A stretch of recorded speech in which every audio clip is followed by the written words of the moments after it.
청취자님, 지금 당장 머릿속으로 상상을 한번 해보시겠어요?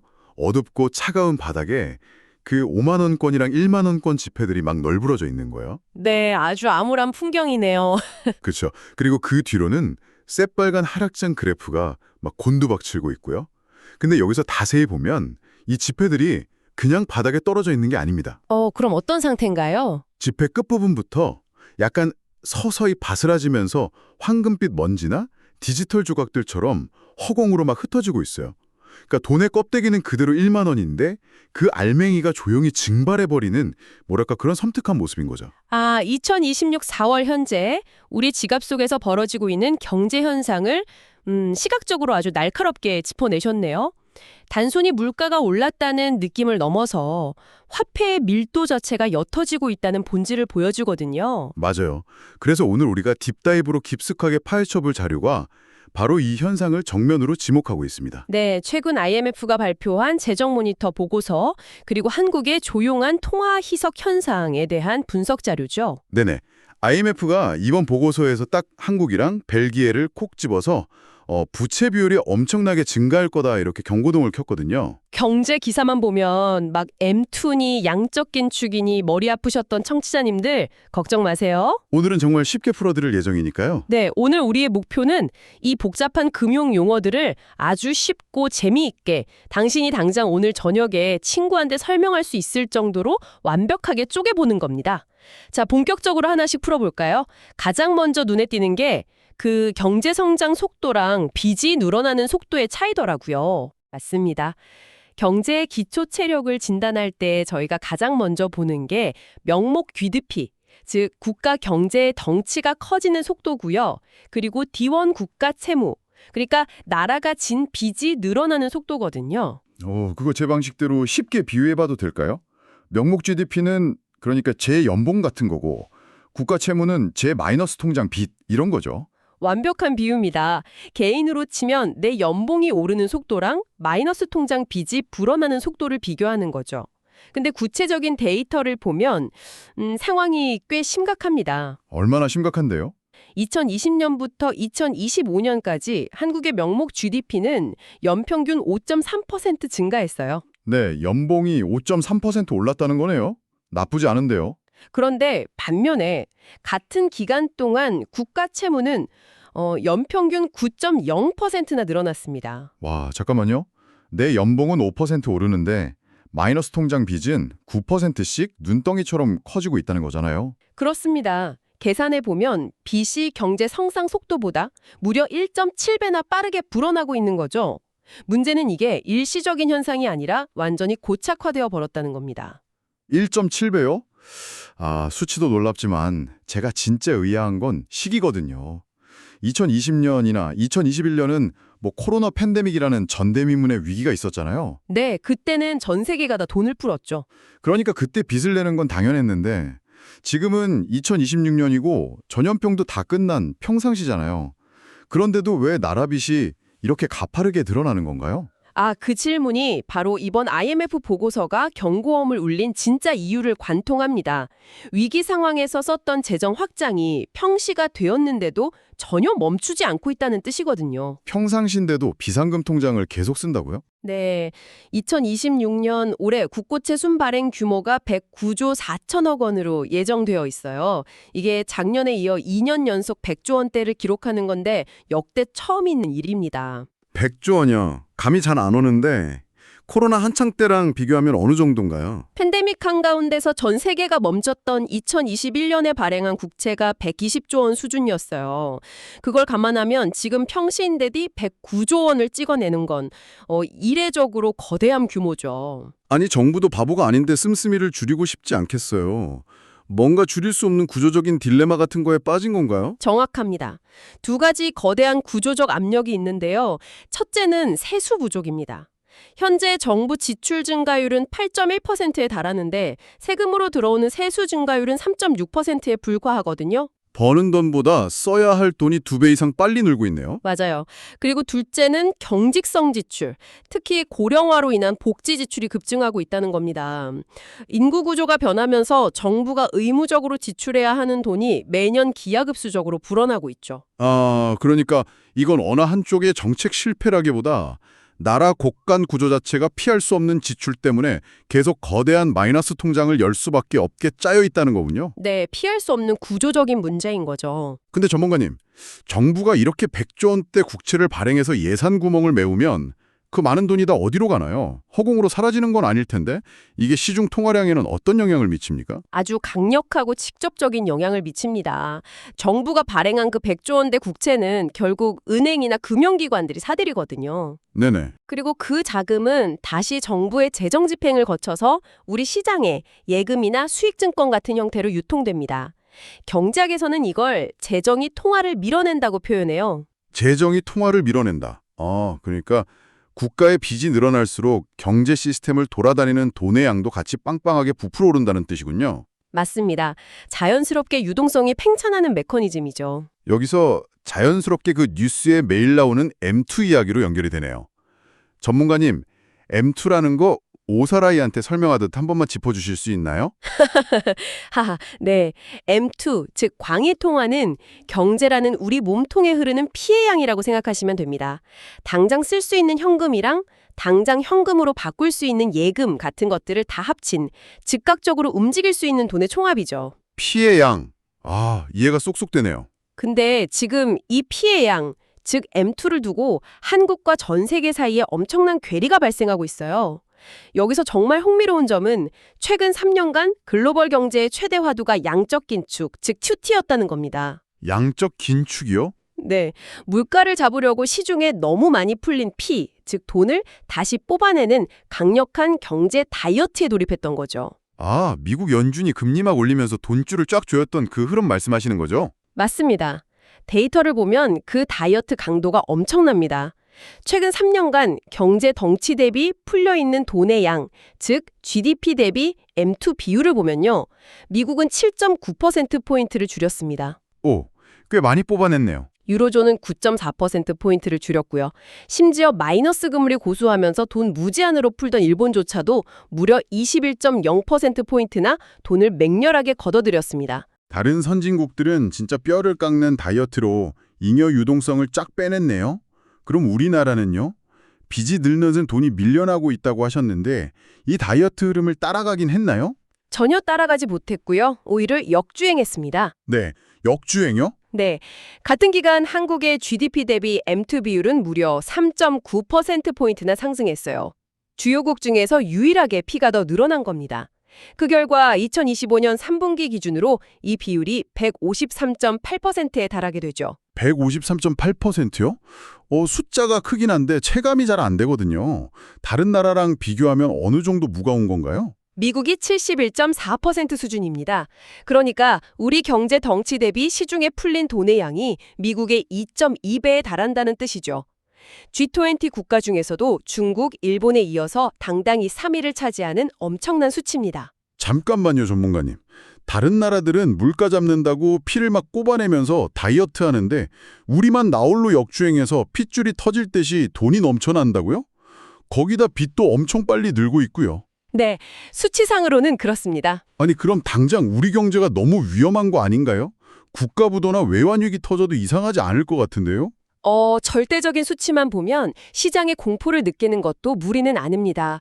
실제로 이 M2 수치를 두고 경제계에서 위기론과 과장론이 아주 팽팽하게 맞서고 있거든요. 과장론도 있다고요? 네, 방금 청취자님과 호스트님이 느끼신 펀다멘탈의 위협을 주장하는 위기론이 있는가 하면 이건 통계 기준의 차이가 만든 착시 현상일 뿐이다. 우려가 너무 부풀려졌다고 주장하는 과장론도 만만치 않습니다. 여기가 진짜 재미있는 부분인데요. 통계적 착시라니? 이 숫자에 무슨 비밀이 숨어 있는 건가요? 2026년 1월부터 한국은행이 단행한 M2 통계 기준의 전면 개편이 그 열쇠입니다. 기존에는 우리가 M2를 계상할 때 ETF나 채권형 펀드 같은 수익증권까지 다 포함해서 덩치를 키웠거든요. 수익증권요? 네, 근데 미국이나 유럽 같은 선진국들은 이걸 M2에 안 넣어요. 그래서 우리나라도 올해부터 글로벌 스탠다드에 맞춰서 이 수익증권을 M2에서 아예 빼버렸습니다. 아, 그러니까 몸무게를 잴 때 두꺼운 겨울 롱패딩을 입고 체중계로 올라갔다가 지금은 패딩을 벗고 티셔츠만 입고 다시 재기 시작했다는 뜻이군요. 하하, 맞습니다. 롱패딩 비유가 아주 찰떡이네요. 우리만 패딩 껴입고 와, 우리 몸 무겁다 이러고 있었던 셈이죠. 그럼 올해부터 패딩을 벗고 신 기준으로 쟀을 때 그 증가율 숫자가 얼마나 떨어졌나요? 패딩 입고 쟀던 구 기준으로는 M2 증가율이 8.5%였는데요. 수익증권을 뺀 신 기준으로 다시 재보니까 5.2%로 뚝 떨어졌습니다. 와, 8.5에서 5.2로요? 네, 3.3%포인트나 차이가 나죠. 8.5%는 진짜 위험해 보이는데 5.2%면 솔직히 미국의 4.2%랑 비교했을 때 막 엄청나게 치명적인 차이는 아닌 것 같거든요. 그렇죠. 그래서 과장론자들은 8.5%라는 구 기준 통계만 보고 한국이 미국의 2배다, 위험하다 이러는 건 과도한 공포 마케팅이라고 주장하는 겁니다. 듣고 보니 그러네요. 그리고 제가 가끔 유튜브 썸네일 보면 우리나라를 터키나 아르헨티나랑 막 비교하면서 당장 원화가 휴지 조각될 것처럼 말하던데 그건 좀 선 넘은 비교 아닌가요? 아, 그건 명백한 논리적 비약입니다. IMF 보고서에서도 선을 긋고 있어요. 그 나라들은 중앙은행이 정부 빚을 무제한으로 떠안아서 노골적으로 돈을 찍어내는 만성 적자 국가들이고요. 우리나라는 그런 재정화폐화 국가가 절대 아닙니다. 다행이네요. 게다가 우리나라는 비상 상황을 막아줄 방어막도 꽤 튼튼하다고 들었거든요. 맞습니다. 아주 강력한 3중 안전판을 갖추고 있죠. 첫째는 사상 최대의 경상수지 합자입니다. 2025년에 1,230억 달러 흑자를 냈어요. 나라가 밖에서 엄청난 돈을 벌어오고 있다는 뜻이죠. 밖에서 달러를 쓸어 담고 있네요. 두 번째는요? 두 번째는 국가 비상금이라 할 수 있는 외환 보유고입니다. 무려 4,307억 달러로 세계 9위라는 압도적인 규모를 자랑합니다. 세계 9위 비상금. 든든하네요. 그리고 아까 말씀하신 3중 안전판 중에 마지막 하나가 이번 달에 새로 생긴 거잖아요. 네, 2026년 4월부터 본격화되는 WGBI, 즉 세계 국채지수 편입 효과입니다. 아, WGBI. 이거 제가 비유하자면 일종의 글로벌 우등생 클럽 같은 거잖아요. 여기에 가입되면서 외국인들의 고정적인 자금이 확 밀려 들어오는 거죠? 정확합니다. 60조에서 90조 원 규모의 외국 자금이 기계적으로 유입되거든요. 이 돈은 웬만한 단기 충격에는 쉽게 안 빠져나가는 아주 무겁고 든든한 방어막입니다. 와, 우등생 클럽 자금이라니 진짜 든든하네요. 게다가 국가 부도 확률을 보여주는 CDS 프리미엄도 현재 28에서 32 BP 수준이라 부도 확률이 0.56%로 극히 안전합니다. 이건 뭐 국가 부도 보험료라고 치면 무사고 VIP 고객이라서 최저 보험료만 내고 있는 거네요. 하하, 맞습니다. 3중 안전판 이야기를 들으니까 당장 나라가 망할 거라는 공포는 확실히 덜어지는데요.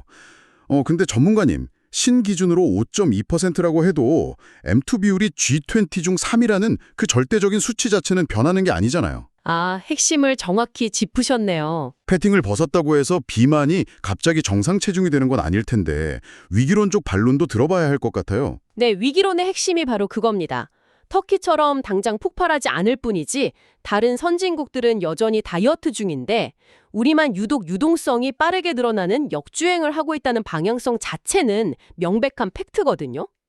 빚이느는 속도가 너무 빠르다는 본질은 전혀 해소되지 않은 거죠. 그래서 오늘 이 딥다이브를 함께 하고 계신 청취자 입장에서는 이 모든 게 무슨 의미가 있는 걸까요? 나라가 당장 망하지 않는다면 도대체 내 집 앞에는 지금 어떤 일이 벌어지고 있는 건가요? 여기서 우리는 시각을 완전히 바꿔야 합니다.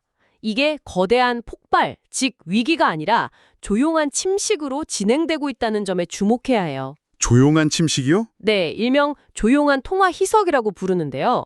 경제가 성장하는 것보다 더 많이 풀려난 그 잉여 유동성, 갈고 기른 돈들이 결국 어디로 가겠습니까?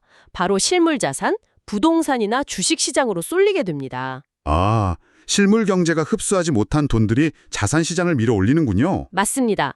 이번 자료에 인용된 KDI 연구 결과를 보면 이 상관관계가 아주 명확해요.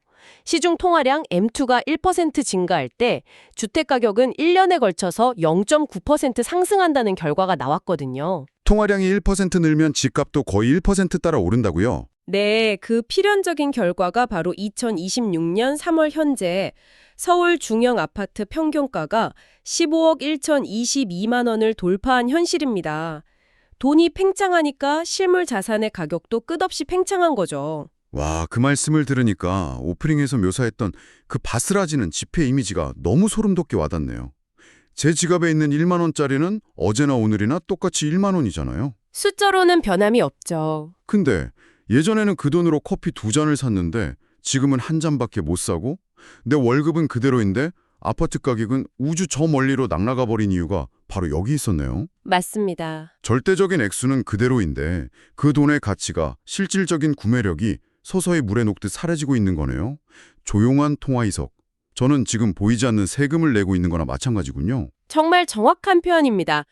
국가보도가 안 난다는 그 튼튼한 안전판이 아이러니하게도 정부가 빚을 내도 당장 시스템이 안 무너지게 버텨주잖아요. 그 안에서 빚이 유동성으로 변하고 우리 국민들의 원화 가치만 조용하고 완벽하게 희석되고 있는 겁니다. 시스템이 튼튼해서 오히려 내 돈이 조용히 증발하고 있었다니 진짜 뼈를 때리는 통찰인데요. 그럼 전문가님, 저희 청취자들, 그러니까 개인 투자자 입장에서 이 침식을 방어하려면 어떻게 해야 합니까? 그냥 가만히 앉아서 증발하는 걸 지켜볼 수는 없잖아요. 자료의 결론을 실생활에 적용해 보자면 가장 첫 번째 스텝은 원화 현금 비중의 축소를 고려하는 겁니다. 경제의 돈이 구기준이든 신기준이든 계속 풀리고 있는 상황에서 은행에 원화 현금만 100% 묵혀두는 건 내 자산의 실질 구매력이 깎여나가는 걸 방치하는 거나 다름없거든요. 아, 원화 현금만 들고 있는 게 가장 위험할 수도 있다는 말씀이군요. 그럼 어디로 분산해야 하나요? 으로 다각화할 필요가 있습니다. 예를 들어 달러 같은 글로벌 기축통화 또는 인플레이션을 해지할 수 있는 금, 그리고 글로벌 독점력을 가진 미국 주식 같은 쪽으로 자산을 분산시키는 전략이 유효하겠죠. 아, 포트폴리오를 다각화하라. 그리고 또 저희가 뉴스 볼 때 주의할 점도 있을까요? 네, 앞으로 경제 뉴스에서 한국은행의 M2 발표가 나올 때 이게 수익증권을 포함했던 구기준인지 아니면 쏙 뺀 신기준인지 꼼꼼히 확인하는 습관을 들이셔야 하고요. 롱패딩을 입은 통계인지 벗은 통계인지 확인해라 이거군요. 네, 맞습니다. 그리고 방금 말씀하신 그 우등생 클럽, 4월부터 들어오는 WGBI 편입자금이 실제로 외환시장에서 얼마나 든든한 방어막 역할을 해주는지도 계속 지켜보셔야 합니다. 와, 오늘 이 자료를 깊이 파헤쳐 보니까 복잡했던 퍼즐들이 싹 맞춰지는 기분입니다. 한국의 빚이나 부도 위험이 다른 위기 국가들은 물론이고 G7 선진국들이랑 비교해도 여전히 튼튼하고 안전하다는 건 분명한 팩트예요. 네, 시스템 자체는 안전합니다. 하지만 그 이면에서 빚이 경제성장보다 1.7배 빠르게 늘어나고 있고 유동성이 팽창하면서 우리 원화의 가치를 서서히 희석시키고 있다는 것.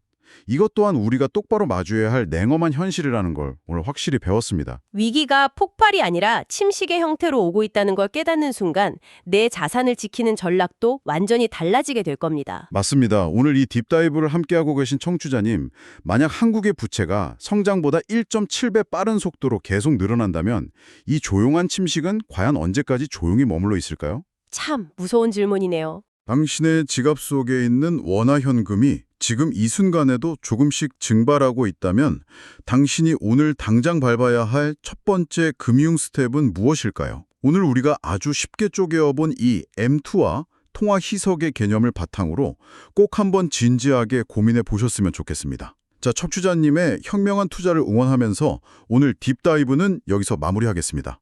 네, 감사합니다. 네, 다음에도 더 흥미로운 자료로 찾아오겠습니다. 안녕히 계세요.